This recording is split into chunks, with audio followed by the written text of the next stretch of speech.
বাংলা সনের প্রথম মাসের নাম বৈশাখ। পহেলা বৈশাখে বাঙালির নববৎস উৎসব।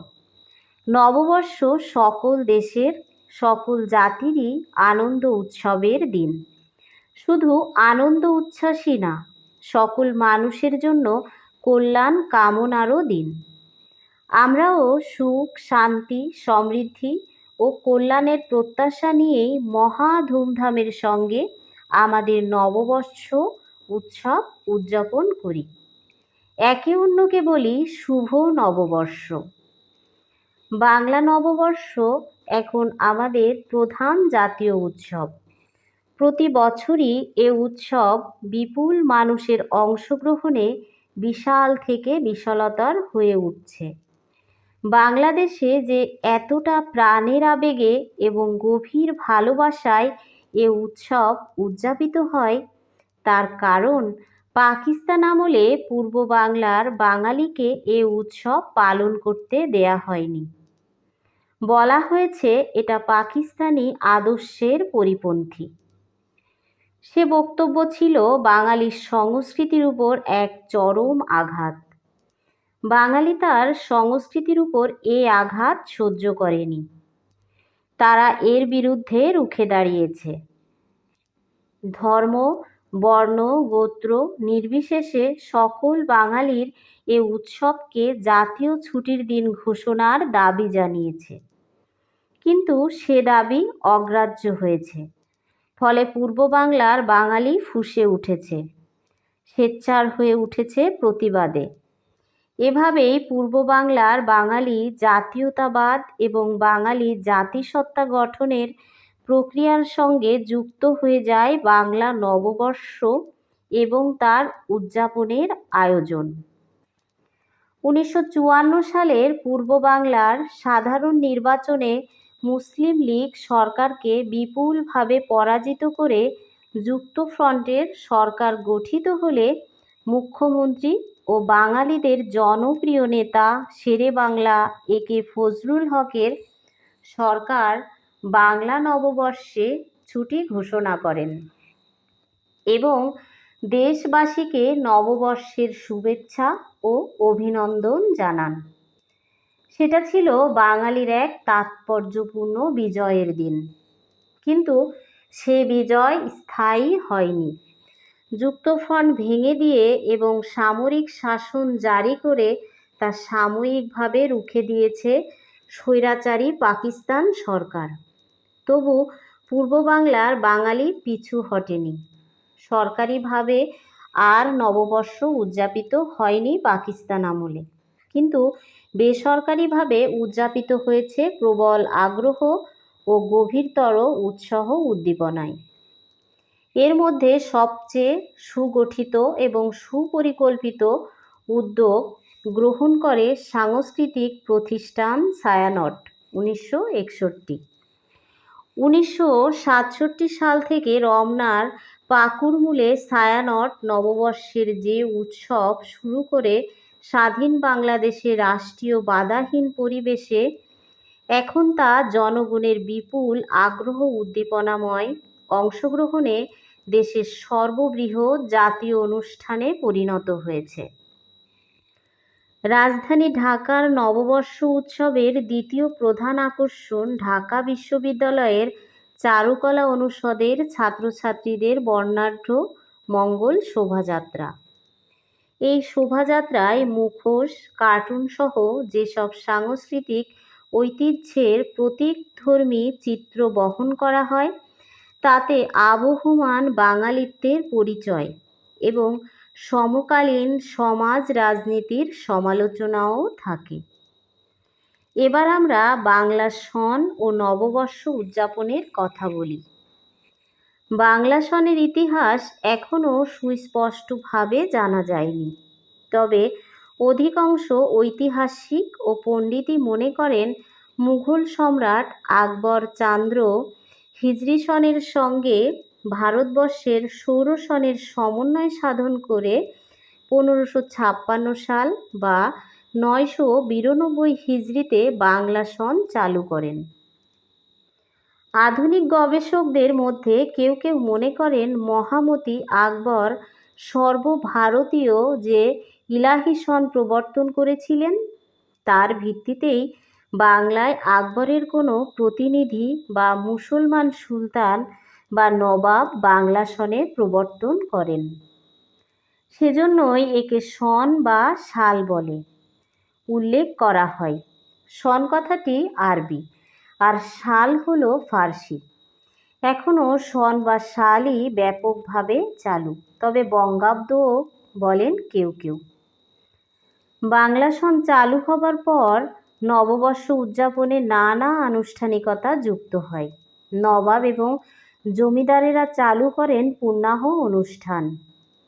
পহেলা বৈশাখে প্রজারা নবাব বা জমিদার বাড়িতে আমন্ত্রিত হতেন। তাদের মিষ্টিমুখও করানো হতো, পান সুপারিরও আয়োজন থাকত। তবে তার মূল উদ্দেশ্য ছিল খাজনা আদায়। মুর্শিদাবাদের নবাবেরা এ অনুষ্ঠান করতেন, বাংলার জমিদাররাও করতেন এ অনুষ্ঠান। জমিদারি উঠে যাওয়ায় এ অনুষ্ঠান এখন লুপ্ত হয়েছে। পহেলা বৈশাখের দ্বিতীয় বৃহৎ অনুষ্ঠান ছিল হালকাথা। এ অনুষ্ঠানটি করতেন ব্যবসায়ীরা। বাংলাদেশ কৃষিপ্রধান, তাই ফসলের মৌসুমে ফসল বিক্রির টাকা হাতে না এলে কৃষকসহ প্রায় কেউই নগদ টাকার মুখ খুব একটা দেখতে পেত না। ফলে সারা বছর বাকিতে প্রয়োজনীয় জিনিস না কিনে তাদের উপায় ছিল না। পহেলা বৈশাখের হালখাতা অনুষ্ঠানে তারা দোকানির বাকির টাকা মিটিয়ে দিতেন, অন্তত আংশিক পরিশোধ করেও নতুন বছরের খাতা খুলতেন। হালখাতা উপলক্ষে দোকানিরা ঝালর কাটা লাল, নীল, সবুজ, বেগুনি কাগজ দিয়ে দোকান সাজাতেন। ধূপধুনা জ্বালানো হতো, মিষ্টিমুখ করানো হতো গ্রাহক খরিদ্দারদের। হাসি ঠাট্টা গল্পগুজবের মধ্যে বকেয়া আদায় এবং উৎসবের আনন্দ উপভোগ দুইই সম্পন্ন হতো। হালখাতাও এখন আর তেমন সাড়ম্বরে উদযাপিত হয় না।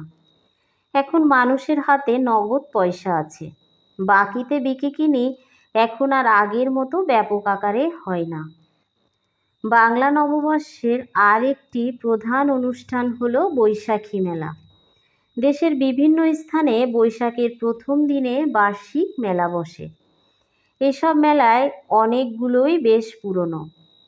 এই মেলাগুলোর মধ্যে খুব প্রাচীন ঠাকুরগাঁ জেলার রানীশংকৈল উপজেলার নেকমরদের মেলা এবং চট্টগ্রামের মহামুনির বৌদ্ধ পূর্ণিমা মেলা। এক সময়ে এসব মেলা খুব ধুমধামের মধ্য দিয়ে অনুষ্ঠিত হতো। সে মেলা এখনো বসে, তবে আগের মতো সে জৌলুস আর নেই।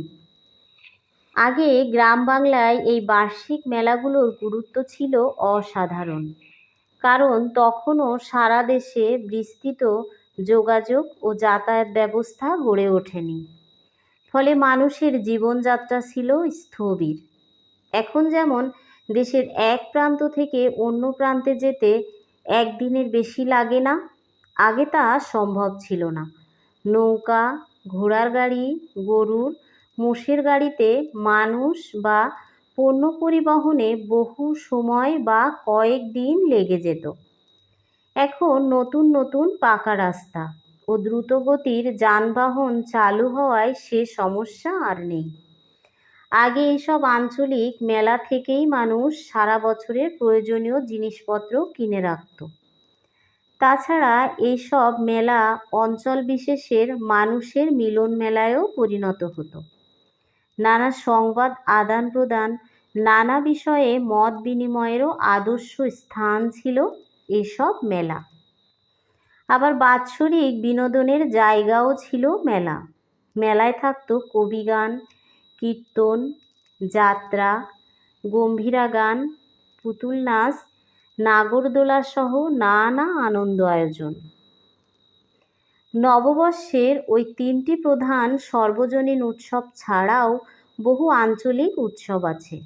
এদের মধ্যে চট্টগ্রামের লালদিঘি ময়দানে অনুষ্ঠিত বলি খেলা বিশেষ উল্লেখযোগ্য। 1907 সাল থেকে কক্সবাজার সহ বৃহত্তর চট্টগ্রামের নানা স্থানে এই খেলার প্রচলন ছিল। এই বিখ্যাত কুস্তি খেলাকেই বলা হয় বলি খেলা। আব্দুল জব্বার নামে এক ব্যক্তি এই খেলার প্রবর্তন করেন বলে জব্বারের বলি খেলা বলা হয় একে। আমানীয় নববর্ষের একটি প্রাচীন আঞ্চলিক মাঙ্গলিক অনুষ্ঠান। এটি প্রধানত কৃষকের পারিবারিক অনুষ্ঠান।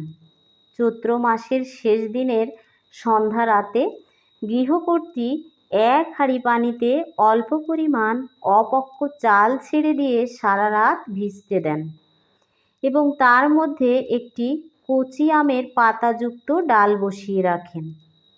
পহেলা বৈশাখের সূর্য ওঠার আগে ঘর ঝাড়ু দিয়ে গৃহকর্ত্রী সেই হাঁড়ির পানি সারা ঘরে ছিটিয়ে দেন।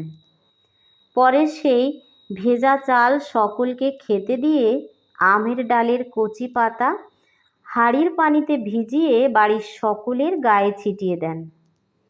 তাদের বিশ্বাস এতে বাড়ির সকলের কল্যাণ হবে, নতুন বছর হবে সুখ, শান্তি ও সমৃদ্ধির। এই অনুষ্ঠান এখন খুব একটা দেখা যায় না। নববর্ষের এ ধরনের আরও নানা অনুষ্ঠান আছে। তোমরা নিজ নিজ এলাকায় খোঁজ নিলে তার সন্ধান পাবে। তোমাদের সঙ্গে পরিচয় ঘটবে নানা ঐতিহ্য ও সাংস্কৃতিক বৈচিত্র্যের। পার্বত্য চট্টগ্রামের পাহাড়ি এলাকায়ও নববর্ষের উৎসব হয়। নানা আনন্দময় ক্রিয়া কৌতুকের মধ্য দিয়ে এরা বৈশুভ, সাংঘ্রাই ও বিজু তিনটিকে একত্রে করে বৈশাখী নামে উৎসব করে। গ্রাম বাংলায় নববর্ষে নানা খেলাধুলার আয়োজন করা হতো। মানিকগঞ্জ, মুন্সিগঞ্জে হতো গরুর দৌড়, হাডুডু খেলা, ব্রাহ্মণবাড়িয়ায় মোরগের লড়াই, কিশোরগঞ্জ, নেত্রকোনা, নড়াইলে ষাঁড়ের লড়াই প্রভৃতি। আমাদের নববর্ষ উৎসব 52 সনের ভাষা আন্দোলনের পর নতুন গুরুত্ব ও তাৎপর্য লাভ করে। আগে সাংস্কৃতিক সংগঠন ছায়ানটের আয়োজনের কথা বলেছি। এছাড়া বাংলা একাডেমিতে বৈশাখী ও কারুপণ্য মেলা এবং গোটা বিশ্ববিদ্যালয় ও রমনা এলাকা পহেলা বৈশাখের দিনে লক্ষ মানুষের পদচারণায় মুখর হয়ে ওঠে। নতুন পাজামা পাঞ্জাবি পরে ছেলেরা এবং নানা রঙের শাড়ি পরে নারীরা এই অনুষ্ঠানকে বর্ণিল করে তোলে। রবীন্দ্রসঙ্গীত, নজরুলের গান, লোকসঙ্গীত এবং বাঁশির সুরে মাতোয়ারা হয়ে ওঠে সমবেত আবাল বৃদ্ধ বনিতা। আনন্দময় ও সৌহার্দ্যপূর্ণ এই পরিবেশ আধুনিক বাঙালি জীবনের এক গৌরবময় বিষয়। ধন্যবাদ সবাইকে। এতক্ষণ আমি পড়ে শোনালাম শামসুজ্জামান খানের লেখা বাংলা নববর্ষ। সবাই ভালো থাকবেন, সুস্থ থাকবেন এই শুভকামনায় আজকের নিবেদন এই পর্যন্তই।